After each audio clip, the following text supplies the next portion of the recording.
வணக்கம் நண்பர்களே. ஆன்லைன் மூலமாக கீபோர்டு கற்றுக்கொள்ள நினைப்பவர்கள் இந்த அலைபேசி எண்ணிற்கு தொடர்பு கொண்டு விவரங்களை தெரிந்து கொள்ளலாம். வணக்கம் நண்பர்களே. எல்லோருக்கும் எளிய கர்நாடக சங்கீதம் என்கிற அடிப்படையில் கர்நாடக சங்கீதத்தினுடைய முதல் பாடமான சரளி வரிசையை பார்த்து வருகிறோம். சரளி வரிசையில் இருக்கக்கூடிய 14 பாடங்களில் ஏற்கனவே 10 பாடங்கள் பார்த்துருக்கிறோம். அடுத்து 11வது பாடம் இப்போது பார்க்கலாம். இந்த பாடத்தினுடைய ஸ்வரங்கள் மேல் ஸ்தாயி சஜமத்தில் தொடங்கி வாசிக்குமாறு அமைக்கப்பட்டிருக்கிறது. முதலில் இந்த பாடத்தை மாயாமாளவ கவுளை என்கிற 15வது மேளகர்த்தா ராகத்தில் பயின்று வருகிறோம். இந்த ஸ்வர வரிசைகள் மற்றும் இதை தொடர்ந்து வரக்கூடிய அனைத்து பாடங்களுமே எல்லா மேளகர்த்தா ராகங்களுக்கும் பொதுவானவை தான். ஒரு குறிப்பிட்ட ராகத்தில் மட்டும் அல்லாமல் மற்ற பிரபலமான ராகங்களிலும் இந்த பாடங்களை வாசிப்பவர்களுக்கு வாசிப்பு திறன் மேலும் மேலும் கைகூடும். இப்போது அந்த மாயாமாளவ கவுளை என்கிற ராகத்தினுடைய ஸ்வரஸ்தானங்களை பார்க்கலாம். ஒரு கட்டை சுருதியில் அந்த ராகத்தினுடைய ஸ்வரஸ்தானங்கள் சட்ஜமம், சுத்தரிஷபம், அந்தரகாந்தாரம், சுத்தமதிமம், பஞ்சமம், சுத்த தெய்வதம், காக்கடி நிஷாதம், தாரஸ்தாயி சஜமம்.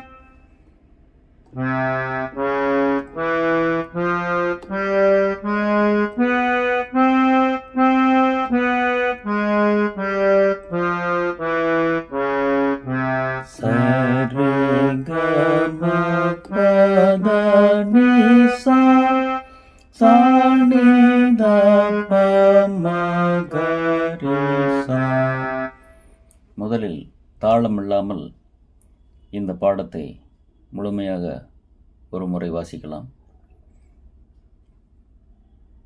சா நித நீ தப தா பம பா பா கம பத நித பம கம பக மகரிச என்பது இந்த பாடம்.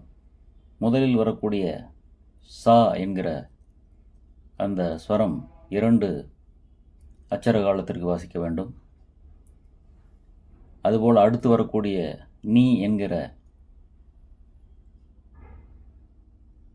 ஸ்வரத்தை 2 அச்சர காலத்திற்கும், அதற்கடுத்து வரக்கூடிய தா என்கிற ஸ்வரத்தை 2 அச்சர காலத்திற்கும், அதைத் தொடர்ந்து வரக்கூடிய 2 பஞ்சம ஸ்வரங்களை 2 அச்சர காலத்திற்கும் வாசிக்க வேண்டும். அதை எப்படி என்பதை பார்க்கலாம்.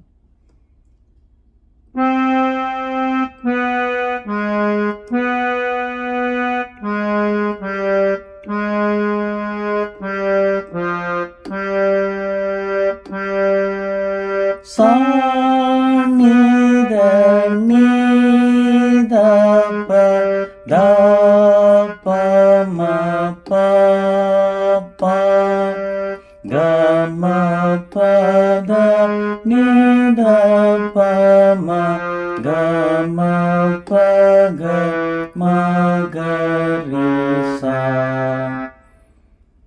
இந்த ஸ்வரங்களை அச்சர காலத்தில் 8 அச்சரங்களுக்கு ஆதி தாளத்தின் மீது வாசிக்கும்போது எவ்வாறு வருமென்றால், சா நீத நீத ப தா ப ம பா பா க ம ப த நீத ப ம க ம ப க ம க ரி சா. இப்போது பார்த்தது முதல் காலம். முதல் காலம் என்பது ஒரு அச்சரத்திற்கு ஒரு சுரம் வீதமாக வாசித்து கொண்டு வருவது. இரண்டாம் காலம் என்பது ஒரு அச்சரத்திற்கு 2 சுரங்கள் வீதம் வாசித்து வருவது. மூன்றாம் காலம் என்பது ஒரு அச்சரத்திற்கு 4 சுரங்கள் வீதமாக வாசித்து கொண்டு வருவது. இவ்வாறு 3 காலங்களில் பாடங்களை பயின்று வருவதால் பாடலுக்குள் ஸ்வரங்கள் தனித்தனியாக ஒரு அச்சர காலம், 2 அச்சர காலம், அல்லது ஒரே அச்சர காலத்தில் 2 ஸ்வரங்கள், 3 ஸ்வரங்கள் என்று வரும்போது நமக்கு வாசிப்பதற்கு சுலபமாக வரும். அதற்குரிய பயிற்சி தான் இது. முதல் காலத்தில் இந்த பாடத்தை ஒரு முறை வாசிக்கலாம். மெட்ரோனோம் டெம்போ 70 என்கிற அளவில் வைத்துக்கொண்டு இந்த பாடத்தை முதல் காலத்தில் ஒரு அச்சரத்திற்கு ஒரு சுரம் வீரமாக வாசித்து பார்க்கலாம்.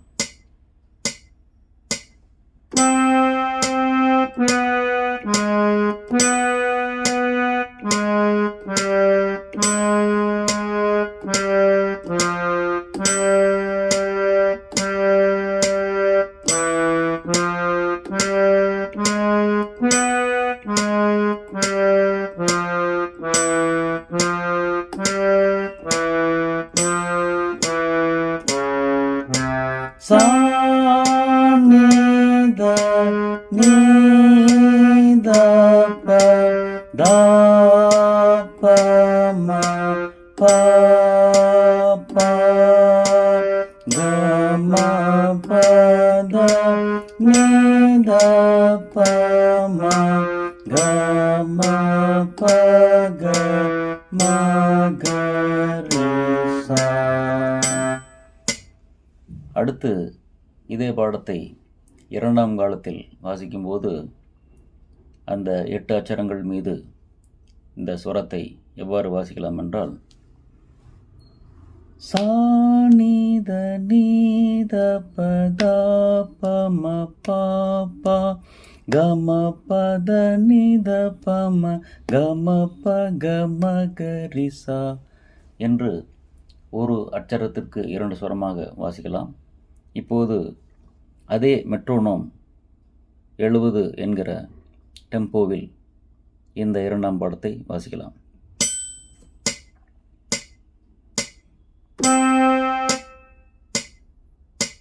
சா நீத நீத பத பம பாப்ப கம பத நீத பம கம ப கம கரிசா.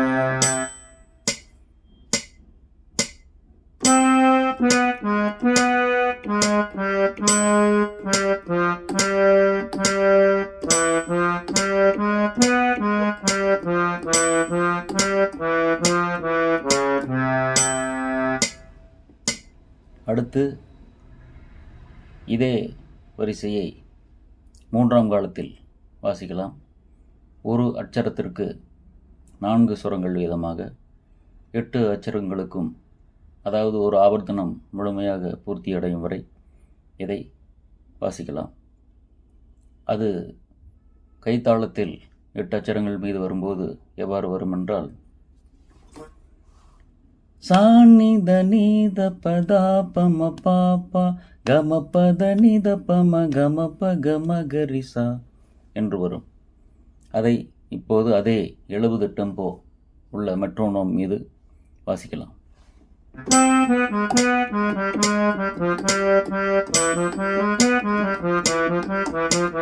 சா நித நீத பதா பம பாப்பா கம பத நித பம கம ப கம கரிசா.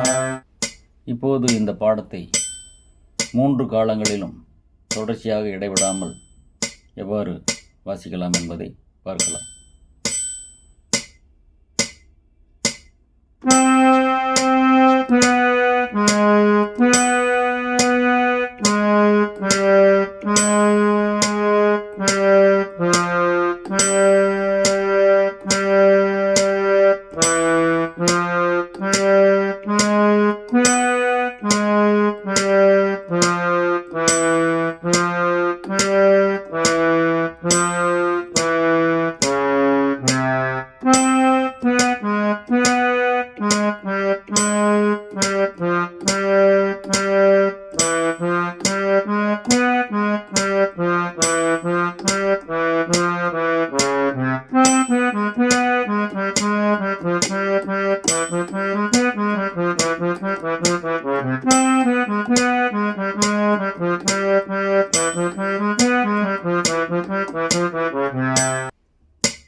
இந்த பாடத்தை 3 காலங்களிலும் இடைவிடாமல் ஒரு தபேலா தாளத்தின் மீது அதே 70 என்கிற டெம்போவில் வாசித்து பார்க்கலாம்.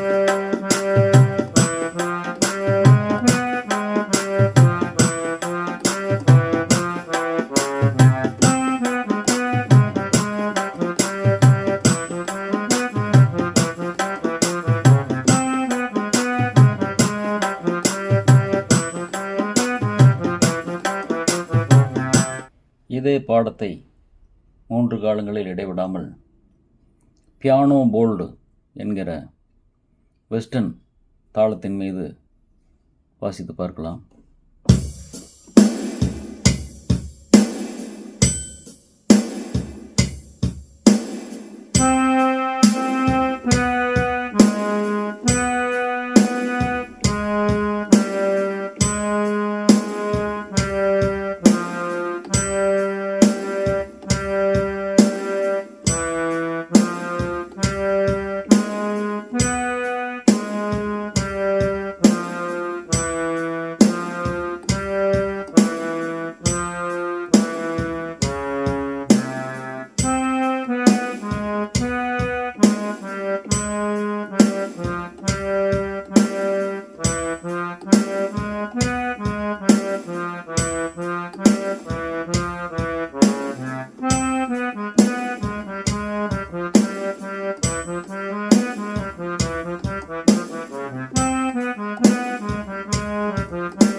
இதே பாடத்தை வேறு ஒரு தாளத்தில் அக்கம்பனி, அதாவது சேர்ந்திசையுடன் வாசித்து பார்க்கலாம்.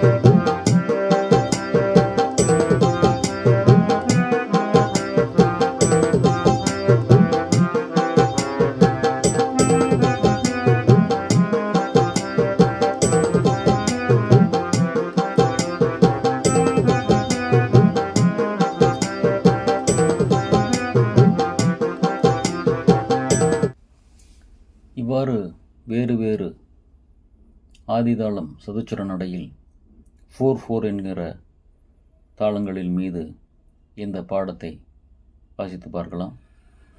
மீண்டும் அடுத்த பாடத்தில் வேறொரு வீடியோவில் சந்திக்கலாம். நன்றி, வணக்கம்.